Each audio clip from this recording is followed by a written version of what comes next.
And we don't say this often enough, but for the ladies and the men who do prepare things for that table, a big thank you.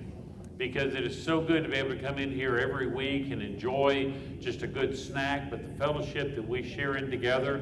But as everything else in the world, nothing is free. And if you have contributed to the snack table, you know that that comes out of the pockets of the class, the one who is hosting for that day. They're not paid for that. But any of the paper goods that we use and the coffee, we got the best coffee, don't we? It's all coming from Angels Island. That all costs money. So that hospitality box is a place where you can drop your generous donation. No gift is too small nor too big. And so you can drop it in there. We also use our hospitality ministry for such things as helping out with funeral meals when needed, helping out with any other class needs, all the paper goods that are involved with our tables. So feel free to drop by that box and leave a donation because it does pay for all that. In fact, I think we have enough left in our account for about another week of coffee, and then after that it's either Folgers or water. So feel free to donate. All right, yeah, and Greg is going to talk to us. Where's, you need a microphone. I will. Maybe everybody. There, Joe's got a microphone right there. All right, so fall y'all is next weekend. Fall y'all is next weekend, so I've still got the sign-up sheet. So it starts at 3 next week. So I'm assuming that we need to be here maybe 2:15 to 2:30. So I can, but by next week I will have all the assignments made if you've signed up. If you do have a preference of what you would like to do, there's a little sheet underneath this that has the descriptions of what we all need done. So you can put out in parentheses what you'd like to do if you have a preference. But otherwise, I'll give you more details next week. But so this is basically the sign-up sheet, so if you're interested. All right, very good. And that sign-up sheet will be going around. Here, Joe, let me give you. All right, you're going to need the microphone in just a minute, so stay close by. Oh, Kathy's got a word. Ladies, this is the last day to sign up for Ladies' Night. It's this Tuesday. It's at 6:30 here it's going to be in the fellowship. Where's it going to be? Anyway, show up. It's in here. It's going to be desserts. We're not having a meal. It's going to be really good, and we hope we can see you there. There's sign-up tables out in the hall today. Thank you. Okay, very good. All right, I need somebody to turn over to Ephesians 6:12. And when you get that, I want you to hold it for just a minute and get hold of a microphone because you're going to read that for us in just a few moments after we have just a little period of discussion. First of all, let me say I'm really thankful for Tom Cornegay and the work that he is doing right now in arranging our curriculum. A big thanks to David Thomason, who has done this now for what, David, 2 or 3, 4 years, a decade? Been a long time. Tom's kind of taken over that role now. And as we're kind of ramping up towards Christmas, Christmas throughout the world is basically, it is a religious holiday. Even though some have tried to strip Jesus, Christ, out of Christmas, for a lot of people, Christmas still remains a religious holiday, a celebration of the birth of Jesus. So our present study is beginning with Genesis 1:1. In the beginning, God created. We've looked at the fall of man. We are now headed into Genesis, the 11th chapter. But what we're looking for is the Messiah in the Old Testament.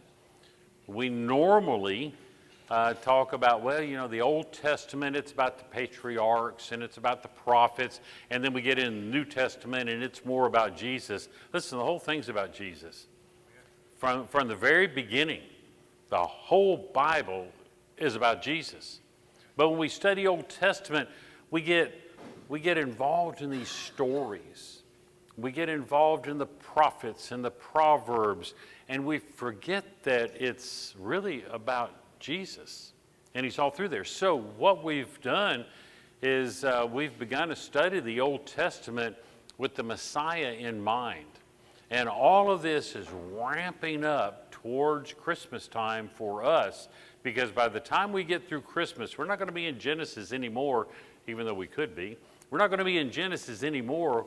We're going to be at the birth of Jesus, which I think is an exciting place to end this study. But let me ask you this. Do any of you feel like you're in the middle of a war right now? With everything that's going on. All right, grab a microphone and explain that. Why do you feel like you're in the middle of a war? Raise your hand and one of our mic carriers, unless your name is Mike, and then you can speak with that. Okay. Yeah, David. With our experience down at 2820, every time we go to services down there, the war is very evident. Through addiction, mental illness, poverty, Satan has a playground in that community. Okay. And that war is just very, very evident. Okay, so a lot of just life circumstances, life itself. Okay. Yeah, Keith's over here. Well, there's a constant culture war that just never seems to let up that we're in. And also, there is a literal war, not only in Israel and Gaza right now, but the possibility of Ukraine heating up and escalating. I mean, World War I started basically through alliance system, and all these other countries just got sucked in one right after the other. So that's hanging out there. So it seems like there's constant conflict, both cultural, between the religious and the secular, and political. And political, Just yeah. seems like a world of constant conflict.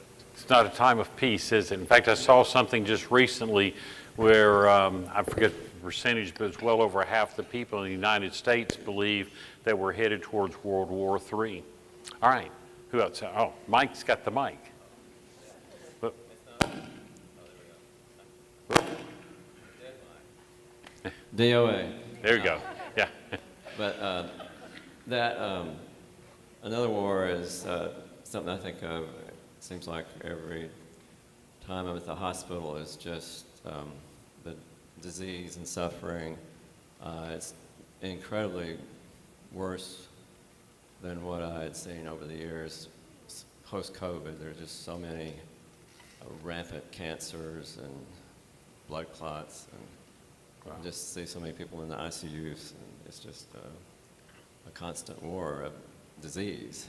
Wow. It's a very sad situation, so that's another kind of war. Okay, all right, good, all right.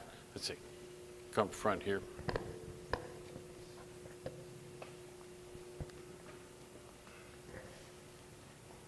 At its root, I think all of these things are evidence of a spiritual conflict. Okay, It's really against Satan and Christ and the agents of those two parties. So if there were ever a time, this is not the first time these entities have been in battle with each other. But time had a beginning, and for us it ends when he comes back life on this plane. okay, So it's linear. right. I don't know if this is the end or not, but it's certainly interesting times to live because this planet has never been here before. Right. Yeah. It's a new world. All right, anybody else? Feel like you're in the middle of a war? Anybody else? Yeah. Well, I feel like I'm in the middle of a political war for sure. You know, Oh, middle of a what? political. Oh, political war, for yeah. sure. I just keep telling myself God is still on the throne, but it's just brutal, really, what the media and stuff is telling us, and then we watch the news and stuff, and it's just very disheartening about what's happening. Right. Right. Okay. So we've looked at life circle. Oh, okay. Okay. I was Go just ahead. going to say that I feel like I'm always in a war between what we're trying to teach our children and what the world is trying to teach them all the time. So family, yeah, family, just the child rearing, things that Jason is talking about today. So, I mean, it's kind of tough to get encouraged sometimes, isn't it? And if the class were to end right now, it probably would be a pretty discouraging class because we are in the middle of a war. And one of the wars that's been touched on a couple of times in this is probably the most critical war that we can face, and one that will continue until the very end of this creation, when Satan is finally harnessed and done away with. But in the war that we're all facing, you know, it says it's opposition of two opposing sides, whether it be life circumstances of what is or what should be, or whether it be health, wellness versus sickness, or family, of what does the ideal family look like versus family in Christ. I mean, all these things, it's opposing sides that just stay at war with each other. And I don't know what kind of war you might be going through right now. It could be rooted in any of the things that have been mentioned so far. There may be a stressor in your life right now that's really causing you a lot of anxiety, the thing that keeps you up at night, and that's your own personal war. You know, when we come to church, it's supposed to be a place where we kind of drop our guards a little bit, because we're around people who share common values, and especially our belief in Jesus and our hope that Jesus breathes into our life. But at the same time, is that me popping? Keep talking. Okay. Pay no attention to the man behind the curtain. Yeah. Yeah. But it's supposed to be a place where we drop our guard a little bit, but we kind of hide that sometimes.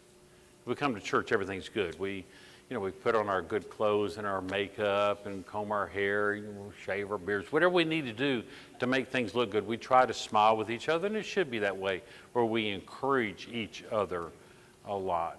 But at the same time, too, where we need to be a little vulnerable with each other and say, hey, life isn't so great right now.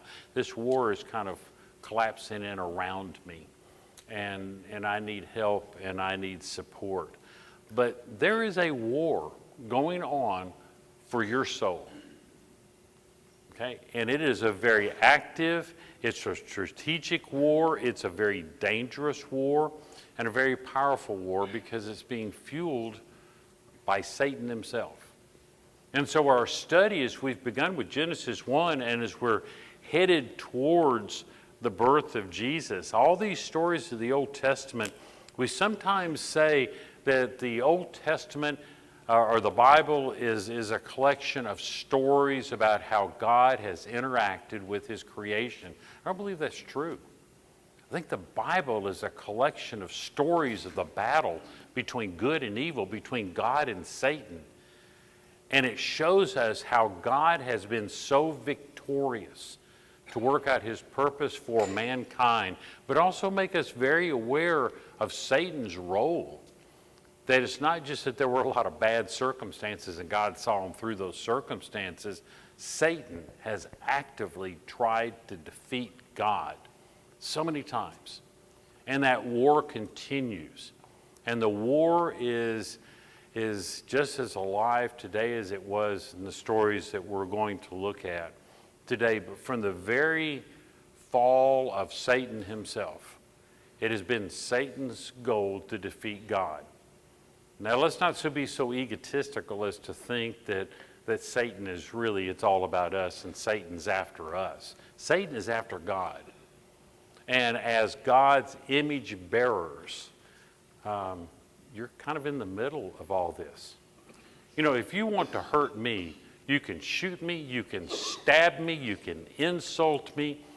I'll probably heal from it. If I don't, then I'll just die. But I'll get over it somehow, and I'll get through it. And maybe even find room to forgive you for whatever offense you might commit against me. But if you really want to hurt me, what do? Go after my kids. Go after my family. Because that will crush me. And I will protect my family with every breath that I have. So if you really want to hurt God, how do you do it? Go after you. You go after me.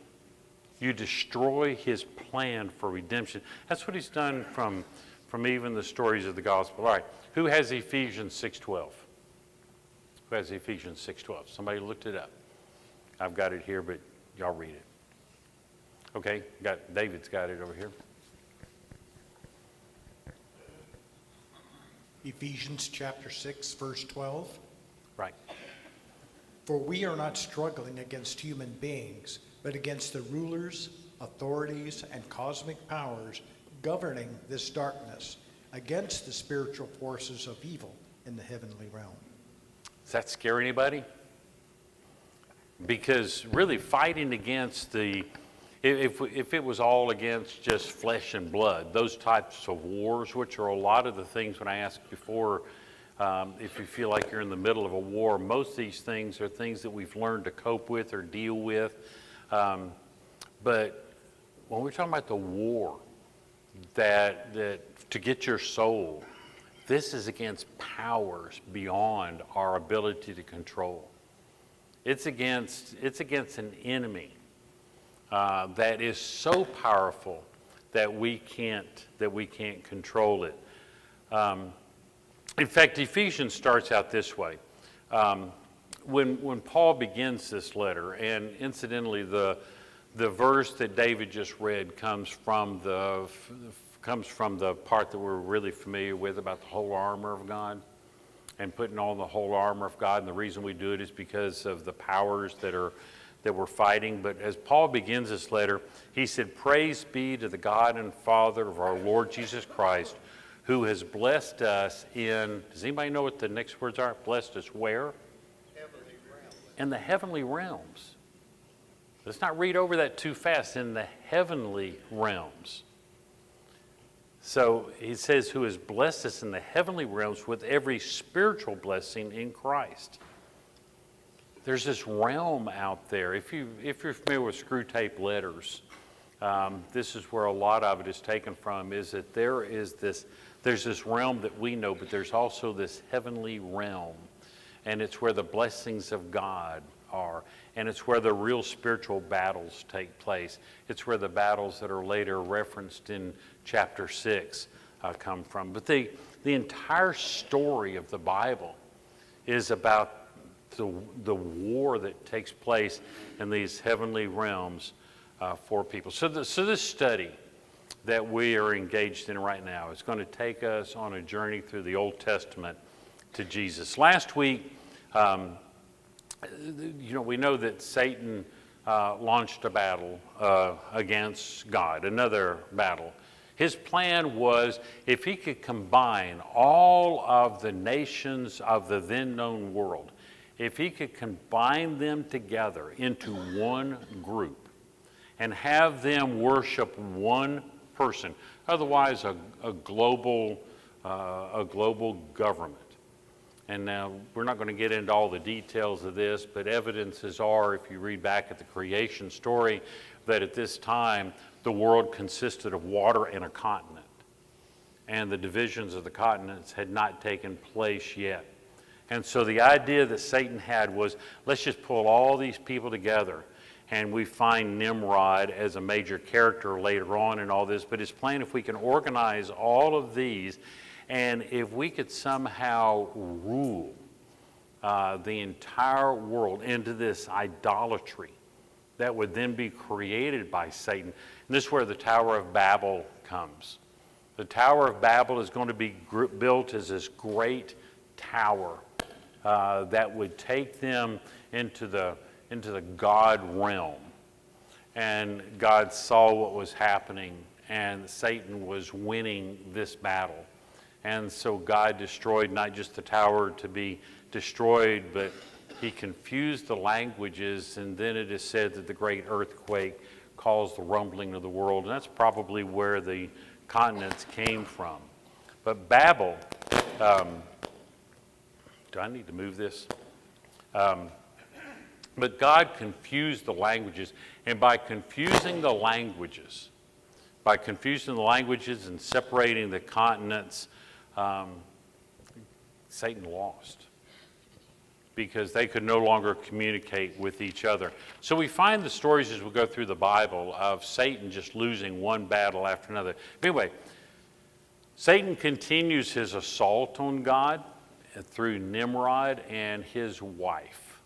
It is thought that Nimrod is actually the father of idolatry, known by several different names, and his wife being known as the goddess with 1,000 names. And they're the ones that established idolatry. And idolatry entered the world, not just man, as we find pre-flood, not just man giving into their own whims and desires, but actually creating gods themselves, rather than just being gods. And so it's actually creating gods. And so as we get into Genesis 11, we find the birth of idolatry there and this cult of Nimrod.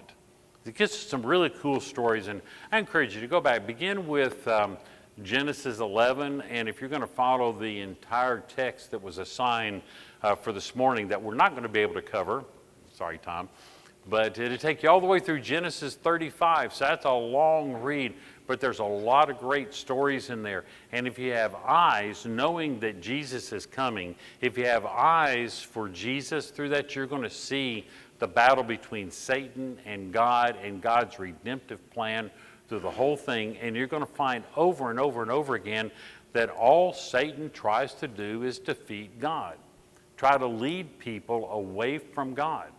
And God created us, remember, in his image. So therefore, we are the image bearers of God. You ever think about that? That you want to know what God looks like? God has created his image in us, and we're to reflect the essence of God in our life. And because of our failure to do so, God provided a redemptive plan so that we could be his image bearers on this earth. You know, God's original goal was that we would live in the Eden type of environment, be able to have the walks and the talks with God in the cool of the evening. But Satan came in, and Satan was able to lure mankind away from God. So you're going to see through Genesis 11:35, you're going to see a lot of cool stories of how the battle between God and Satan played out.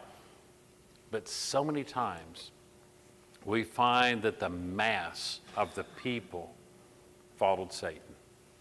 That Satan has had a tremendous influence on the image bearers of God. I had a gentleman that said back when I was a teenager, just remember, stood up in the pulpit one time, and he said, you know, look at the crowd of people here. Looking at the crowd present in the auditorium that Sunday morning, he said, look at the crowd of people. Not this many people can be wrong. So we know that Jesus is Lord. Sounded like a pretty good statement at the time, but I've remembered that because I thought, so the majority rules in this. If enough people agree that something is truth, then it becomes truth. If enough people gather and the masses begin to believe it, then it's got to be true and right. And that's not the case. Because as you go through these stories, you're going to find the mass of the people were wrong. And it turned away from God. So this cult of Nimrod and the idolatry worship spread throughout the world. Not because of Nimrod, but Nimrod was a soldier of Satan himself. And Satan is on the warpath with God. It's said that his temples, Nimrod's temples, were a place of debauchery. Not sure what all debauchery involves, but I don't think it's a good thing at all. In fact, evil at its very roots. So anyway, as we go through the story, we know from last week with the flood. We remember Shem, Ham, and Japheth, and the promise was made that through the seed of Shem that the Messiah would come. So we trace Jesus through the seed of Shem. One of descendants Shem's was Terah. Anybody know who Terah was? Lived in the Ur of the Chaldees. Anybody recognize that name? Abraham's dad. And you would think that Terah would be a good guy, right? I mean, he is the father of Abraham, so Abraham must have been raised in a good godly home. Not true. Terah lived in Ur of the Chaldees, And Ur the Chaldees was known, in fact, Terah itself means moon, and he was raised in the land of the moon goddess. So their idol itself was God. Find out a lot about this if you go over to Joshua 24, it's just referenced back in there. But Terah had a son whose name was Abram. Probably when we start talking about later Abraham, we probably get on a little bit more familiar ground then, because we've heard Abraham's name mentioned so many times. And what is Abraham known for? Father of many nations, blessed. What was the big test he was put through? Sacrifice. The command of God to sacrifice his son. You got to go through and examine that too. It wasn't a cruel act of God, and it wasn't just a test. But anyway, we'll save that for a little bit later. But Terah had this son, Abram, and even though Terah was not a good guy, was not a God worshiper, was actually a worshiper of the moon goddess, Abraham believed in God. So how do you suppose Abraham believed in God? Where did he learn this? Because the world around them has now turned to idolatry. Nimrod and his wife have had a tremendous influence on the world as a whole, and the world has left God. But then all of a sudden, kind of like we saw with Noah, all of a sudden Abram pops up as one who worships God and who knows Jehovah God. Well, if you back up a little bit, we think that these stories take place in little segments. We forget about all the overlap in there.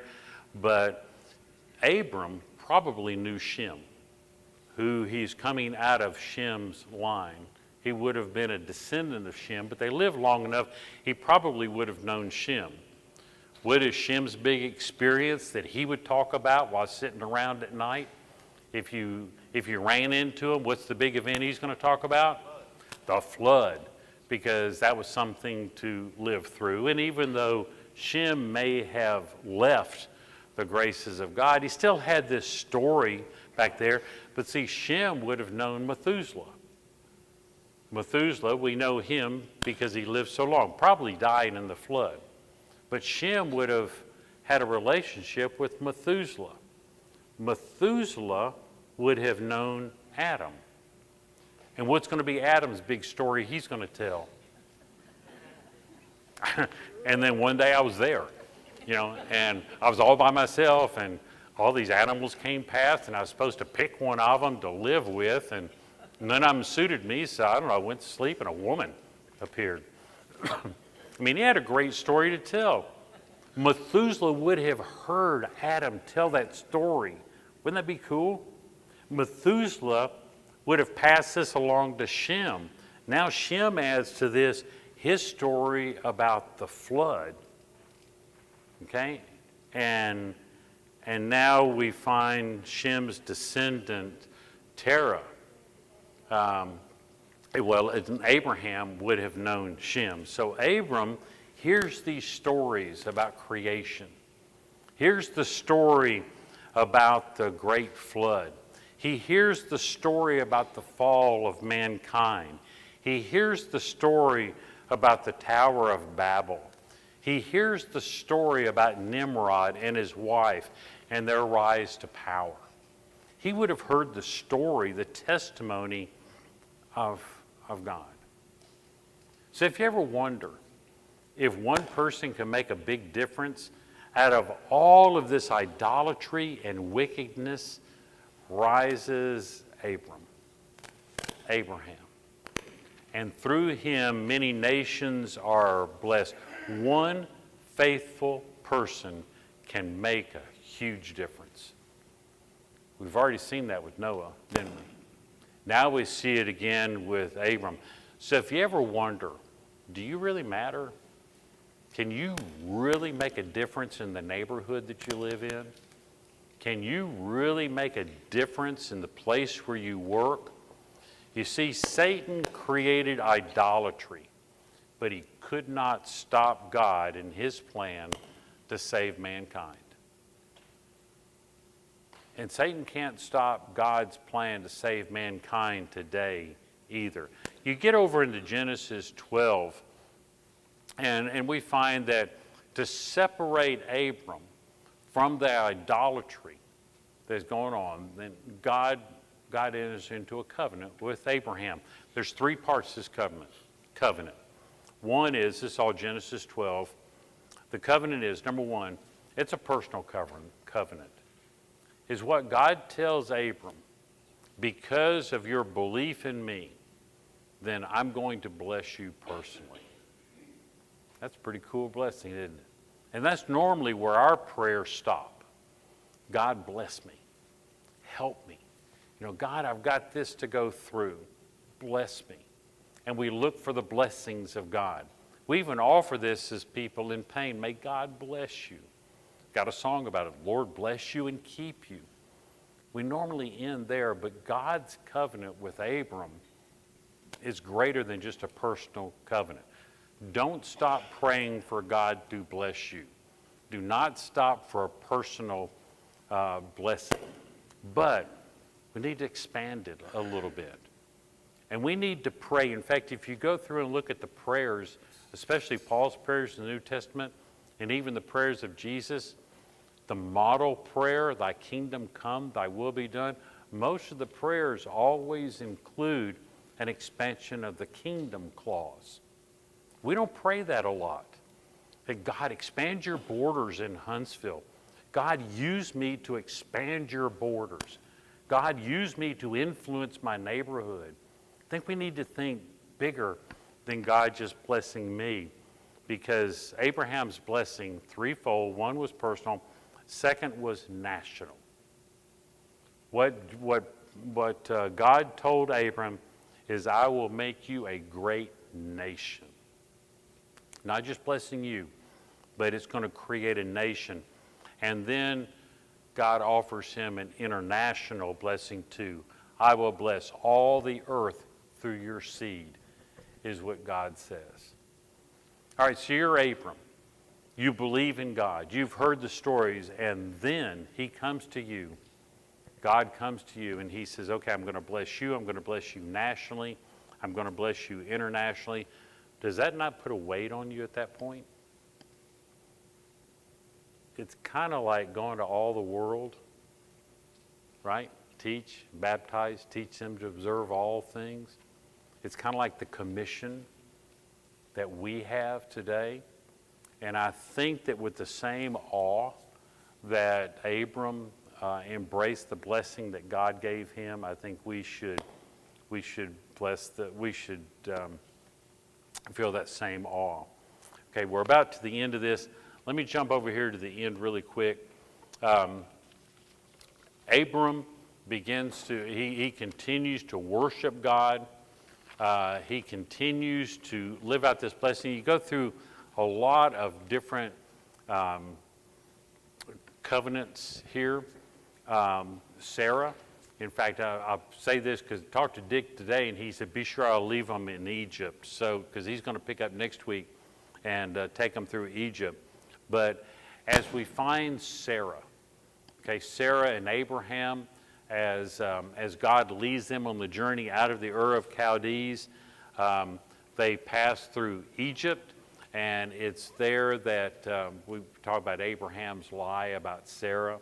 A little bit of a bigger story there. Sarah apparently was a very attractive person, and there was a fear by Abraham that Pharaoh would take her to be his own and kill him in the process.